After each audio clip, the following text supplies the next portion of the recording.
2023-এর মহিলা সংরক্ষণ সংশোধনী আইন লাগু করলো মোদী সরকার। ডিটেলস জানবো, জ্যোতির্ময় রয়েছে আমাদের সঙ্গে। জ্যোতির্ময়, এই বিলটি তো 3 বছর আগে আইনে পরিণত হয়, তাহলে এই সময় লাগু করা হলো? দেখো, গতকাল রাতে তড়িঘড়ি একটি গেজেট নোটিফিকেশন করা হয় এবং গেজেট নোটিফিকেশনে জানানো হয়েছে যে 2023 সালে পাশ হওয়া মহিলা সংরক্ষণ বিল বা আইন তা লাগু হলো।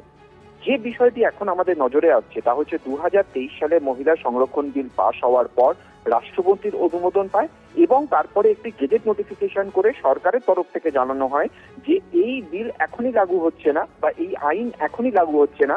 পরবর্তী ক্ষেত্রে কেন্দ্রীয় সরকার যখন ঠিক মনে করবে তখন তারা ফের গেজেট নোটিফিকেশন করে এই আইনকে লাগু করবে। কেন এই সিদ্ধান্ত নেওয়া হয়েছিল? তার কারণ এই বিলে বলা হয়েছিল যে 2026-27 জনগণনার পরে ডিলিমিটেশন বা আসন পুনর্বিন্যাস করা হবে এবং তার ভিত্তিতে 2029-এর লোকসভা নির্বাচনের আগে 33% মহিলা আসন সংরক্ষণের যে আইন হয়েছে তা কার্যকর হবে। স্বাভাবিকভাবেই যেহেতু হাতে যথেষ্ট সময় ছিল সেই কারণের জন্য এই বিল তখন বা আইন তখন লাগু করা হয়নি। কিন্তু এখন সংসদে নতুন বিল আনার পরে পুরনো বিল সম্পূর্ণভাবে খারিজ হয়ে যাওয়ার কথা যদি নতুন বিলটি লোকসভায় পাশ না হয়।